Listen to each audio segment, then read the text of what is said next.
కార్తీక పురాణం 18వ అధ్యాయం సత్కర్మ అనుష్ఠాన ఫలప్రభావము. ఓ మునిచంద్ర, మీ దర్శనం వలన ధన్యుడనైతిని. నా సంశయాలు అన్నీ తీరునట్లే జ్ఞానోపదేశం చేశారు. నేటి నుండి మీ శిష్యుడినైతిని. తండ్రి, గురువు, అన్న, దైవం సమస్తము మీరే. నా పూర్వ పుణ్య ఫలితమే కదా మీ వంటి పుణ్యపురుషుల సాంగత్యము కలిగెను. లేనిచో నేను మహాపాపినయి ఆ మహా అరణ్యంలో ఒక మొద్దుబారిన చెట్టునై ఉండగా తమ కృప వలననే నాకు మోక్షం కలిగినది. మీ దర్శన భాగ్యం లేని ఎడల ఈ మహా అరణ్యంలో తరతరాలుగా చెట్టు రూపమున ఉండవలసి ఉండేదే కదా. అట్టి నేనెక్కడ, మీ దర్శన భాగ్యం ఎక్కడ, నాకు సద్గతి ఎక్కడ, పుణ్యఫల ప్రథము అగు ఈ కార్తీక మాసం ఎక్కడ, పాపాత్ముడగు నేనెక్కడ, ఈ విష్ణు ఆలయమందు ప్రవేశించుటేలా? ఇవి అన్నీ దైవకమగు ఘటనలు తప్ప మరొకటి కాదు. నన్ను తమ శిష్యులుగా పరిగ్రహించి సత్కర్మలను మానవుడు ఎట్లా అనుసరించి చేయాలో దాని ఫలం ఎట్టిదో విశదీకరింపమని ప్రార్థించెను. ఓ ధనలోభ, నీవడిగిన ప్రశ్నలన్నీవి మంచివే. అవి అందరికీ ఉపయోగార్థమైనటువంటివి. వివరిస్తాను, శ్రద్ధగా ఆలకింపుము. ప్రతి మనుషుడు ఈ శరీరమే సుస్థిరమని నమ్మి జ్ఞానశూన్యుడగుచున్నాడు. ఈ భేదము శరీరమున్నాయి కానీ ఆత్మకు లేదు. అట్టి ఆత్మజ్ఞానం కలుగుటచే సత్కర్మలు చేయవలెను. సకల శాస్త్రములు ఘోషిస్తున్నాయి. సత్కర్మ ఆచరించి వాటి ఫలితం పరమేశ్వర అర్పితం అనుసరించిన జ్ఞానం కలుగును. మానవుడు ఏ జాతివాడో అటువంటి కర్మలు ఆచరించవలెను. తెలుసుకొని అటువంటివి ఆచరించాలి. బ్రాహ్మణుడు అరుణోదయ స్నానం చేయక సత్కర్మలు ఆచరించినను వ్యర్థమగును. అటులనే కార్తీక మాసమందు సూర్యభగవానుడు తులారాశిలో ప్రవేశిస్తుండగా, వైశాఖ మాసంలో సూర్యుడు మేషరాశిలో ప్రవేశిస్తుండగా, మాఘమాసంలో సూర్యుడు మకర రాశి యందు ఉండగా, అనగా ఈ 3 మాసములు యందు తప్పక నదిలో ప్రాతకాల స్నానం చేయాలి. అటుల స్నానం ఆచరించి దేవతా అర్చన చేసిన ఎడల తప్పక వైకుంఠ ప్రాప్తి కలుగును. సూర్యచంద్రగ్రహణ సమయములందు మిగిలిన పుణ్యదినముల యందు స్నానం చేయవచ్చును. ప్రాతకాలమున స్నానం చేసిన మానవుడు సంధ్యావందనము, సూర్య నమస్కారాలు చేయాలి. అలా ఆచరించని వాడు కర్మభ్రష్టుడవుతాడు. కార్తీక మాసమందు అరుణోదయ స్నానం ఆచరించిన వారికి చతుర్విధ పురుషార్థములు సిద్ధిస్తాయి. కార్తీక మాసముతో సమానమైన మాసము, వేదములతో సరితూగు శాస్త్రము, గంగా, గోదావరి నదులకు సమాన తీర్థములు, బ్రాహ్మణులకు సమానమైన జాతియు, భార్యతో సరితూగు సుఖమును, ధర్మముతో సమానమైన మిత్రుడను, శ్రీహరితో సమానమైన దేవుడును లేడని తెలుసుకోవాలి.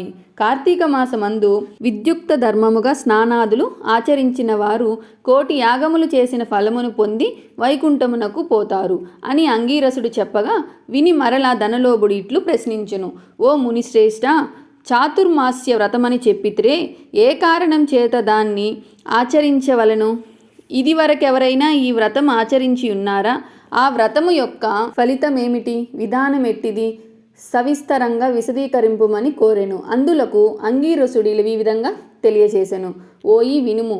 చాతుర్మాస్య వ్రతముగా శ్రీ మహావిష్ణువు మహాలక్ష్మితో ఆషాఢ శుద్ధ ఏకాదశి దినమున పాలసముద్రము శేషుని పాన్పుపై శయనించి కార్తీక శుద్ధ ఏకాదశి నాడు నిద్ర నుండి లేచెను. ఆ 4 మాసములకే చాతుర్మాస్యమని పేరు. అనగా ఆషాఢ శుద్ధ ఏకాదశి, శయన ఏకాదశి అని, కార్తీక శుద్ధ ఏకాదశి, ఉత్తాన ఏకాదశి అని ఈ వ్రతమునకు చాతుర్మాస్య వ్రతమని పేర్లు. ఈ 4 మాసములలో శ్రీహరి ప్రీతి కొరకు స్నాన, దాన, జప, తపాది సత్కార్యాలు చేసినచో పూర్ణ ఫలం కలుగును. ఈ సంగతి శ్రీ మహావిష్ణువు వలన తెలుసుకొంటిని కాన ఆ సంగతులు నీకు తెలియజేస్తున్నాను. కృతయుగమునందు శ్రీ వైకుంఠమందు గరుడ గంధర్వాది దేవతల చేత వేదముల చేత సేవింపబడుచున్న శ్రీమన్నారాయుడు లక్ష్మీదేవి సమేతుడై సింహాసనమున కూర్చుండి ఉండగా ఆ సమయమున నారద మహర్షి వచ్చి పద్మనేత్రుడు, చతుర్బాహుడు, కోటి సూర్య ప్రకాశమునందును అగు శ్రీమన్నారాయణకు నమస్కరించి ముఖలిత హస్తాలతో నిలబడి ఉండెను. అంతటా శ్రీహరి నారదుని చూచి ఏమీయూ తెలియని వాని వలె మందహాసముతో ఈ విధముగా అనెను. నారద, నీవు క్షేమమేనా? త్రిలోక సంచారివైన నీకు తెలియని విషయములు లేవు. మహామునుల సత్కర్మ అనుష్ఠానములు ఏ విఘ్నములు లేకుండా సాగుచున్నాయా? మానవులందరూ వారికి విధించబడిన ధర్మములు ఆచరిస్తున్నారా? ప్రపంచంలో ఏ అరిష్టాలు లేకుండా ఉన్నాయి కదా అని కుశల ప్రశ్నలు అడిగారు. అంతటా నారదుడు శ్రీహరికి ఆదిలక్ష్మికి నమస్కరించి, ఓ దేవా, ఈ జగమ్మున నీ వెరుగని విషయాలు లేవు. అయినను నన్ను అడుగుటచే విన్నవిస్తున్నాను. ప్రపంచమున కొందరు మనుషులు, మునులు కూడా తమకు విధించిన కర్మలను నిర్వర్తించుట లేదు. వారు ఎలా విముక్తులవుతారో తెలియట్లేదు. కొందరు భుజించకూడని పదార్థములు భుజిస్తున్నారు. కొందరు పుణ్యవ్రతములు చేయుచు అవి పూర్తి కాక మునుపే మధ్యలో మానివేస్తున్నారు. కొందరు సదాచారులుగా, మరికొందరు అహంకార సహితులుగా, పరనింద పరాయణులుగా జీవిస్తున్నారు. అట్టి వారిని సత్కృపతో పుణ్యాత్ములో రక్షింపుమని ప్రార్థించెను. జగన్నాటక సూత్రధారుడైన శ్రీమన్నారాయణుడు కలవరపడి లక్ష్మీదేవితో, గరుడ గంధర్వాది దేవతలతో వేల కొలది మహర్షులు ఉన్న భూలోకానికి వచ్చి ముసలి బ్రాహ్మణ రూపంలో ఒంటరిగా తిరుగుతుండెను. ప్రపంచమంతా తన దయావలోకమున వీక్షించి రక్షించుచున్న దామోదరుడు ప్రాణుల భక్తి శ్రద్ధలను పరీక్షిస్తున్నారు. పుణ్యక్షేత్రములు, పుణ్యనదులు, పుణ్యశ్రవణములు తిరుగుచుండెను. ఆ విధముగా తిరుగుతున్న భగవంతుని చూచి కొందరు ముసలివాడని ఎగతాళి చేస్తున్నారు. కొందరు ఈ ముసలివానితో మనకేం పని అని అనుకుంటున్నారు. కొందరు గర్విష్ఠులైరి, మరికొందరు కామకార్తులై శ్రీహరిని కన్నెత్తైనా చూడకుంటిరి. వీరందరినీ భక్తవత్సలుడు అగు శ్రీహరిగాంచి వీరినెట్లా తరింపచేసి తిని అని ఆలోచిస్తూ ముసలి బ్రాహ్మణ రూపమును విడిచి శంఖ చక్ర గదా పద్మ కౌస్తుభ వనమాలాధ్య అలంకారయుతుడై నిజరూపము ధరించి లక్ష్మీదేవితో భక్తులతో మునిజన ప్రీతికరమగు నైమిషారణ్య అరణ్యముకు వెళ్ళెను.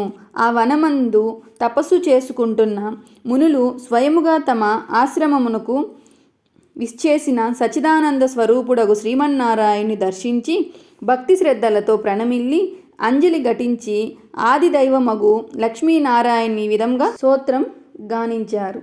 శాంతాకారం భుజగశయనం పద్మనాభం సురేశం విశ్వాకారం గగన సదృశం మేఘవర్ణం శుభాంగం లక్ష్మీం కాంతం కమలనయనం యోగి హృద్యానగమ్యం వందే విష్ణుం భవభయహరం సర్వలోకైకనాథం వందే విష్ణుం భవభయహరం సర్వలోకైకనాథం లక్ష్మీం క్షీరసముద్రరాజతనయాం శ్రీరంగదామేశ్వరీం దాసీభూత సమస్తదేవవనితాం లోకైకదీపాంకురం శ్రీమన్మందకటాక్షలబ్ధ విభవద్ర బ్రహ్మేంద్ర గంగాధరం త్వం త్రైలోక్య కుటుంబినీం సరసిజాం వందే ముకుందా ప్రియం.